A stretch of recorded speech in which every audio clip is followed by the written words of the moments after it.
If you want to stay in the same situation, then continue doing what you're doing. And you guys can get on board and go down this 4-lane highway and just rock it out, and you don't have to have a decade of learning process. Meet people where they are. If you want to have all types of clients, be a Rubik's Cube. Meet them where they want to be met. We have to know our numbers. We have to know how much we want, and then how many deals do I have to close to make that a reality? What I want to do over the next half hour or so is give you clarity on the items that really are going to generate money for you and allow you to do the things you want to do. So if you're not currently being coached by the people in the industry that are doing it at the highest level, then you're working too hard to get there. This is the Next Level Loan Officers Podcast with Kenneth Travis and Sean Zalmanoff. What's up, everybody? Sean Zalmanoff here with this episode of Next Level Loan Officers Podcast, joined by my partner, Shane Kidwell. Shane, what's up, brother? How are you today? What up, my man? What's up? So we have a very special guest for everyone today. We have the real estate marketing dude, Mike Cuevas. Mike. What's up, guys? How are you? Fantastic, man. That are you today? Good. Just capturing some stories over here while you're doing the intro. This guy is the multitasking real estate marketing guru. That was a live stream on YouTube, Facebook, LinkedIn, Instagram while he was podcasting with us. There you go. That's right. Mike, Thanks for having me, guys. So you've taken your skills to South Beach now and San Diego, and really honed in and focused on one specific aspect of the real estate world, and now pretty soon going to be the mortgage world as well too. Tell us a little bit about your story. Tell everybody what you do first, and then how you arrived at the point you're at. Sure. We create video content, sort of standout video content, non-talking head video content, entertaining type video content for people that create attention around their brand so no one forgets who the fuck they are. And we put that content from their database, social media, so that they can start building their personal brand through consistently communicating through them. And we've always focused in the real estate space. And I started doing a lot. My first videos in 2008-ish. No, actually 2009, 2010 for a coaching program. And ever since then, I was sort of hooked on it because we did one video and we filled a room to a cold audience in 2009, 10 or 2010-ish. No one was buying real estate then. Agents weren't making any money. But we still brought 200 people to a room in Phoenix, Arizona off of a cold email blast for one fucking video. So that just showed me right off the bat, like, holy crap, there's something here with video. So then we started doing it with our coaching program back then, which was in the short sales, but also within our real estate business. And all it did was it just attracted attention. And I was always trying to find a way to remind my database, my SOI, what the hell I did for a living without really having to talk about real estate all the time, because I know that was really boring. But I also know how many people come across referral situations on a daily basis. And I know that if you're not top of mind, you're not getting that referral. So really what ended up happening is we did it with myself. I did it with all my teams and all of that, everybody else. And when I moved out to San Diego, it just sort of fell. It sort of just happened. I never tried to start a video marketing company. It just sort of, I saw the need and I saw there's no one else in the country doing it in the way that we're doing it. So I was like, fuck it, let's go all in. Well, if we're trying to market to 17-year-old, that's out of the water now because we've blown through the explicit lyrics portion of our podcast. Yeah, sorry about that. I don't know if you can't swear, but that's why I just. Oh man, like Sean was gonna have to like hold me back because I was a fireman. So now that we've broken through the barrier here, now we can really get down to the real aspects of marketing, which I'm excited about. Yep. So dude, it's authenticity. It's a perfect example. Like, this is just how I talk. I'm from Chicago. This is just who I am. Like, I'm not going to switch it or change it for anybody else, because if I do, it'll feel non-authentic. And when you're passionate about what the fuck you do, it should come out naturally, just like it's coming out in my voice, my tone, my dialect, and all of that. It's just, what is that for you? And what's that for your audience? How do you do that? What's it for you? Everyone has a brand or a message. It's just, what is it for you? Man, so it's been so successful for what you've transformed this into that you don't sell real estate at all anymore. You don't have anything to do with it except for building people's brands, correct? I just let my license expire, and it was a beautiful thing. I had one final deal about 2 months ago. It was a $5.9 million of pre-construction I sold in Chicago before I left. And the buyer walked away. So he walked away from $590,000. My commission would do the math, like 3% at 5.9 would have been a nice payday, but he walked. So I was like, I went out with a bust, not a bang. Mike, but you know what, like what I love that we're where you're at. And this is like, I'm the same way as you. So I really resonate. It's like, listen, I am who I am. And like, I'm not going to put on a bunch of different mascot hats and walk around and be whatever you want me to be. I'm just going to figure out who I am and market and hone in on exactly the audience that gravitate towards the real me. And if you don't like it, I'm all good with that. And I think that's something in lending, in real estate, sales in general, is we have too many people trying to be too many people. And by trying to be too many people, you end up being nobody good. And then nobody wants to hear you because it doesn't resonate. Yeah. Jack of all trades is the master of none. And this is the sad truth of it. Like I'll talk on it for both realtors and mortgage brokers.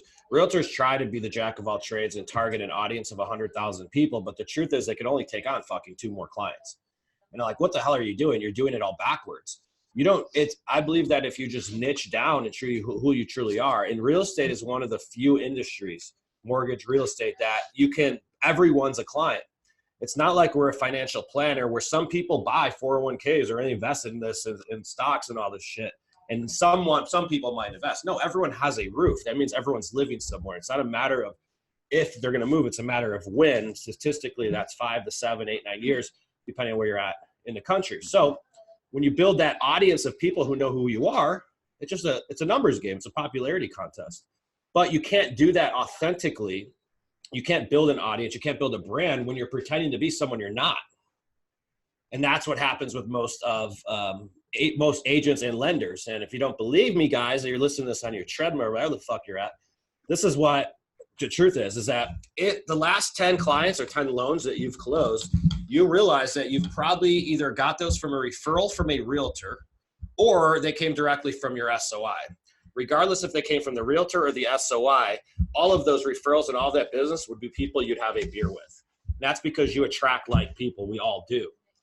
It's very rare that we end up working with somebody, at least from an attraction point of view. Like, how many times you see lenders, maybe it's more in lending space, but not in the real estate as much, where you're like, oh my God, I can't stand my client.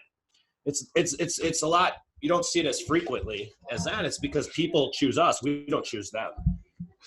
Well, and I think too, Mike, to that point, like when we talk to all the, our loan officers at Next Level, and then our actual branch loan officers, the deals that blow up, the ones that like they pace the halls wearing out my carpet, it's the one that was never a good fit, was never going to be happy, but they took the deal because they felt like they had to take the deal. And I think that's where you brought up a point that I want to really have you dig in a little bit more on, is like audience creation. Okay, so you do video and that's your shtick. Like you're a video guy, but it starts with the audience creation, right? Starts with the brand, because you can't build an audience without consistently communicating to them. And you can't consistently communicate to an audience unless you're excited or passionate about what the fuck you're saying. So like, let me give you an example. I don't cook. If you guys are watching this on video, and if I were to create 7 videos in a row about me cooking up a bunch of food, you would probably think I'm a chef. But you might think I'm a chef, but I don't look like a really happy chef. I don't look like a really good chef. I don't have that Gordon Ramsay like oomph with it, because my passion is gone. Therefore, it wouldn't work. So it's no differently. I can know you're a real estate agent if you're creating these, market updates videos, or if you're a lender talking about the latest interest rate that no one gives a crap about, you're talking on deaf ears. People don't remember what you're saying. They remember how you're saying it. And when you're saying it with passion and authenticity and excitement and entertainment, that's what sticks, and that's what building a brand is. So you have to first identify the way that you would communicate. You mentioned you're a firefighter, or you're a firefighter. Yeah. So I'll give you an example. We had a firefighter going into the real estate space. And the name of a show that we created for him was called Chasing Austin, because firefighters chase shit. So we know also that his whole community would come from first responder market, firefighters, cops, paramedics. You know that, and you know that there's a brotherhood there, just like there is with vets and military, because people do work with people they know, like, trust, and feel comfortable with. So Chasing Austin was just a matter of how the show would have been based upon. It ties into his brand. He's always on the chase. He's chasing stuff, and he could do the show in a firefighter hat if he wanted to. But his theme is that he's always saving deals, chasing lives, or saving lives, chasing deals. So that's the theme of his show. As long as he talks through that theme, he'll never run out of shit to say. So okay, for a guy or gal on this call, and let's say they're newer or they're honing in on their brand and building their business. You talk about you've got to build your brand. And it's easy for a guy like you to say, I know my brand, because you're passionate and like, you know exactly who you are. Like, talk me through, like, okay, somebody needs to build a brand. Where do they start? What's the process for that? So let me use myself as an example. Before I moved to San Diego, I was a Chicago. My brand is I'm a dude. Doesn't matter what the hell I sell. If I was going to repair TVs, I'd be the television dude, or I'd be the pool dude if I fixed pools or did something like that. In Chicago, I was a Chicago real estate dude. I completely got up, moved, quit my business within a 30-day time frame, said I'm sick of it, moved across the country and started real estate marketing dude. I don't sell houses. Now I sell fucking video services, but my brand and the way I talk and how I have has never changed one bit. And even through the ads that I run, the demographics haven't changed either, which is 31 to 44 years of age, typically people with kids. That's a brand, is that I know exactly who that audience is. Now, I also know that I won't resonate with a lot of people. That's fine. They're not my cup of tea anyways. We're not meant to get along with everybody. God didn't make us that way. God made us to get just one individual. Like, we're not God, so don't try to be him. So therefore, don't try to get with every single person and close every deal, because you're not wired to. I think that's the big thing that so many loan officers and realtors miss, and exactly what you're talking about. Like, you know, your business, if we move the needle 2 loans a month, 3 loans a month, 2 real estate transactions a month, that is a metric shit ton of money in most of our worlds times 12 months a year. And so if you can be authentic about who you are, and Shane, you know, you talk about those loan officers. I think I have one outside my door right now pacing about a deal of a client they shouldn't have taken, but you know, it takes 5 times as long. Maybe it's going to close. The client's a pain in the ass, or the realtor that they should have never partnered with anyway, because the realtor's a pain in the ass. And then they missed out on all this other business because we have this view in front of us that we only see this one deal instead of the other 12 that we're missing out on by not being authentic in the business that we should do. Well, and here's you brought up a good point, because most of us are only thinking about that one deal. I'm not thinking about the one deal. I'm thinking about the 3 or 4 that come after that one deal, because they all have referrals. And this is the truth of any audience in the real estate space. Even for lenders, it's the same exact thing. 10 to 15% of the population moves each and every year. That means that as long as they're in your world, as long as they're buying a house, most people who are listing their house are typically going to roll into or buy a new one. But that means that 10 to 15% of our network moves each and every year. In real estate, 72% of those people use the first agent they meet with, which is why top of mind brand awareness is everything. At the same time, 100% of people within any audience we build, that means 100% of my email list, your email list, your Facebook friends, my Facebook friends, my Instagram friends, any audience, any platform we're connected with, every single person has a referral for you over the course of the year, because real estate's a highly conversible topic. So that's why I'm saying is when you build, but to build the brand, you just have to be on top of mind, because what happens is this: 2 people are having a conversation. They're like, I need to buy a house, or I need to get a loan. I got a guy, call him. What makes that person say, call him, and interject into that conversation? And typically it's just when your name pops up. You have to be top of mind to be inserted into a conversation, because people are wired to refer others. Well, all right, let me step in here real quick, because we talked about a lot. First and foremost, like Mike, you're talking about to be brand aware, you have to have a brand. And I would say before you can have an audience, you have to know who you are. And one thing we haven't mentioned is, dude, you exude a lot of confidence in what you are, right?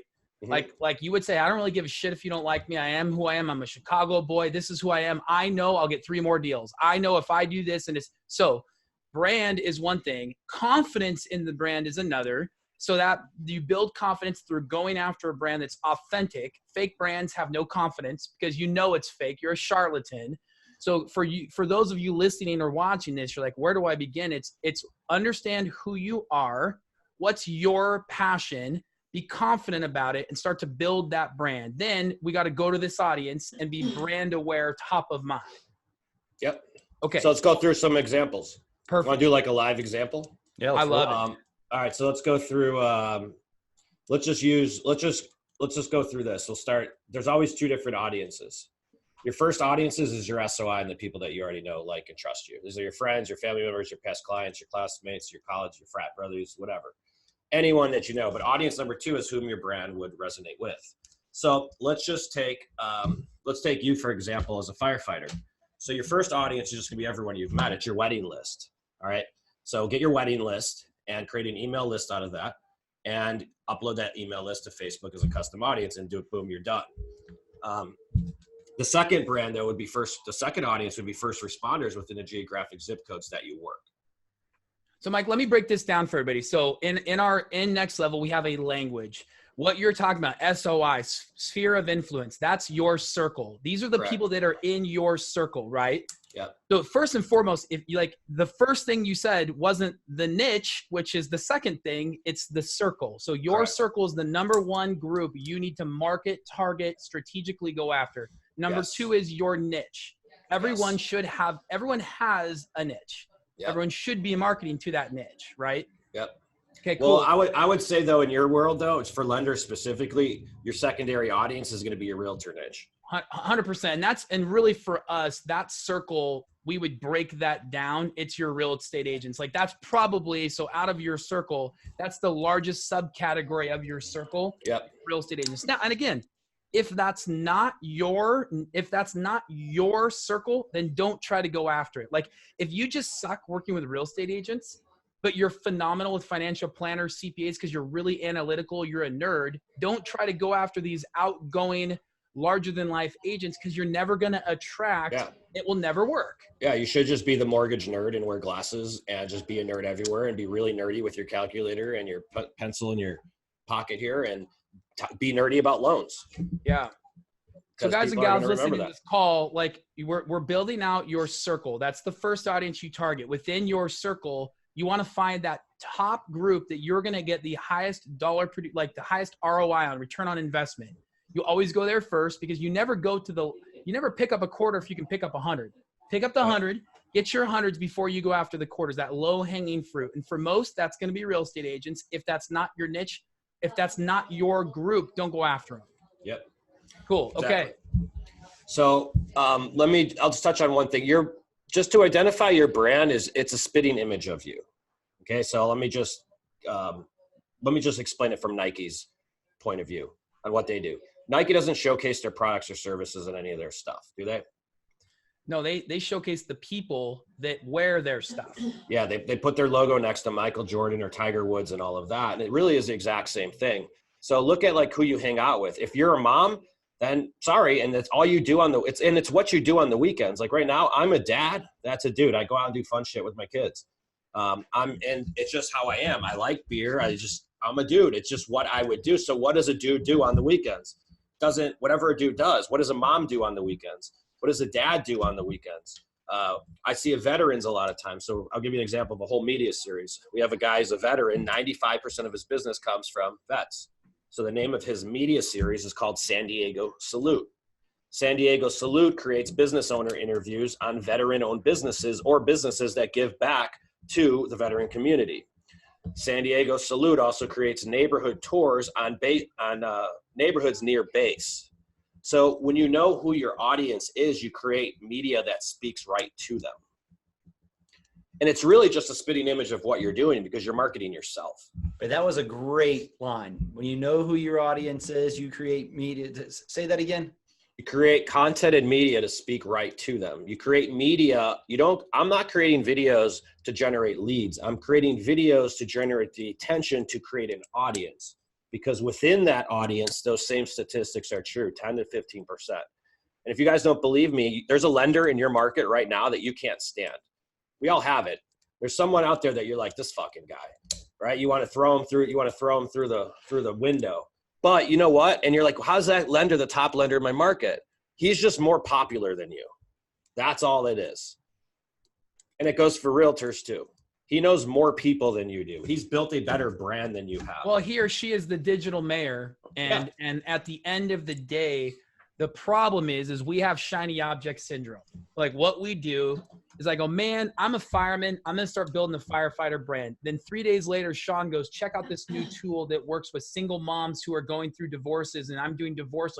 And I go, squirrel, divorce lending. And then I go, squirrel, new construction, squirrel. I'm going to be an online broker and do Zillow leads or whatever. And it's like, we never take the time to hone in on one freaking thing because we're going squirrel all the time. Yep. And what you've talked about is I'm a dude who drinks beer. I'm very upfront and direct. I am who I am. I have fun. I've got a lot of energy. This is my shtick.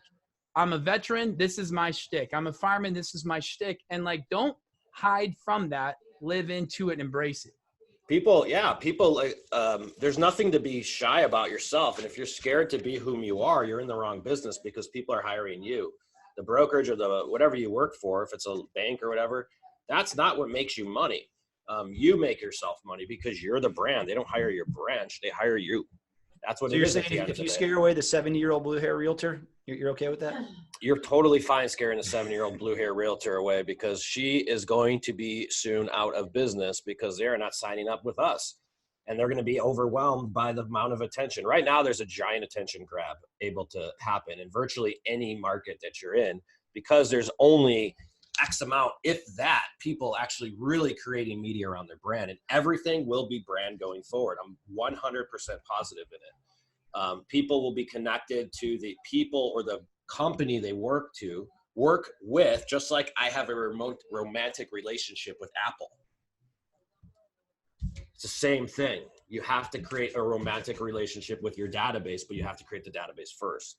And if you stay in front of them, they will love relationship too. We have a problem. Sean's a Samsung guy. For those of you on the podcast, like we thought he was the most intelligent guy in our group, and then we figured out he was a Droid user, and all of a sudden, Mike, my whole vision of Sean crumbled. That's Mike, funny. One thing that you just mentioned that I think is really important, and I talk about this a lot. I actually teach a class. It's basically like brand you, I call it You Inc. Like, you're not talking about the company branding, it's the personal brand. Yes. Because at the end of the day, the lender that you work for today that you love, they're your best friend, they support you, might be a really terrible fit in 12 months, in 6 months, in 24 months. And all the time you're putting in now, the people who brand well and then quit, it's because they brand their company changes and then they give up because I just did all this work to brand my company. So what we're talking about is a personal brand that's You Inc., not Them Inc. Correct. Well, let me just be really real with all our loan officers on here right now. This is something you need to do. You need to absolutely have your own brand. The company you work at today may be amazing and it may be phenomenal in 20 years from now, but they should support you in creating your own brand, because if you do, not monetarily, you should go build it, pay for it, do it yourself. But the more you create your own brand, the more deals you're going to bring in the door, the better you're going to be, and the more money and the better loan officer you're going to be for your company. So just make sure that you have this, because if somebody's telling you can't, that there is some scarcity mentality of a reason that maybe they just need to be educated on, or they're probably going to find a different boss. Yeah. Honestly, if they're not any commission-based company, and that goes for anybody, title, escrow, real estate. I mean, that's why in real estate, that's why real companies like Realogy are starving right now. The old school Century 21, Coldwell Banker, and nothing bad about those companies, but the whole split model is fading out fast. That's why companies like EXP and 100% brokerages are growing so quickly, is because agents know that their brand that they're with isn't worth 10 to 20% of their commissions. It's just not. I'd rather take that 10 to 20% and reinvest it in my own business. Yeah, it's becoming a bigger and bigger topic. And really, this is something that we've been speaking about for, almost 2 years now, Sean, and about building that brand. And I think that people are starting to understand, because there's more guys like Mike out there. He's a brand prophet talking about brand all the time. And I'm with you, brother. All right. So we've gone from topical to tactical, and you talked a little bit very briefly about tactical. So we've built this brand. We understand who we are. We love ourselves. We're confident about it. We're resonating with the right audience. We call it our circle. You're going to your top group within your circle and loving on them first. You're creating your niche. You're a video guy. And ironically, we haven't really talked a ton about video. Talk to me a little bit about strategy tactics around like branding through video and how that's really working well? So, so it starts with the audiences, because you have the coolest video in the world, but if you're not putting it in front of the right people, there's no point to it. The first audience and the mindset wise is like, I create content for my database primarily, because that's the primary reason for it. But we multi-purpose it for secondary reasons, for authority, for brand, and for lead generation.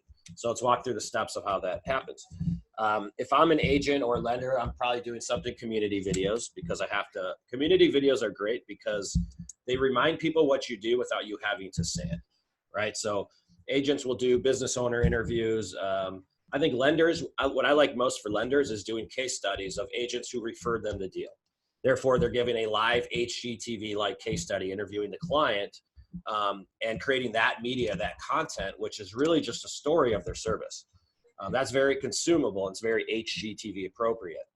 I like neighborhood tours for lenders, and I like lenders coming on and bringing on 2 to 3 agents per neighborhood tour, and them be like a TV show host and just let the agent tell them about the neighborhoods. At the same time, you're building relationships with those agents, right? So you could kill 2 birds with 1 stone as a lender, because there's so much leverage behind media right now. None of these real estate agents, brokers are showing them what they want to know. That's where it's at. I see so many lenders popping in green screen studios in their office and popping in media departments in their office. Why? Because it's what generates the attention, and the brokerages don't have the wherewithal anymore, because they have no income anymore to handle, because it's expensive to create media. It's not cheap. So the first video you create, what we do step by step, create a video regardless of what the video is. Here's the distribution process, so we see how we sort of farm. Think of this as not farm. This is what drives me nuts. I don't understand why people farm strangers before they farm their relationships. Like, it makes no sense. Like, I'm gonna go farm someone I've never met before that has no ability to refer me business, because they don't know you. They're not gonna refer you if they don't know you. But I'm gonna spend all my time and energy on them versus my referral source. It makes no sense. So anyways, first video comes out. Video email to your database, okay? All of us have a database. A lender is probably gonna have 2 databases, one for realtors, one for their SOI, okay? 2 lists, 1 video. The copy and the text of each video would be worded a little bit differently. For the realtors, I'd say, hey, do you want to star in next week's series? For the homeowners and the SOIs, like, did you know this? Something like that, okay? Posted to each of your social profiles, organically, not shared. Post to your business page organically, post to your personal page organically. Upload to your Instagram, upload to your LinkedIn. You upload to every social media platform you engage on, because that's where your SOI hangs out at.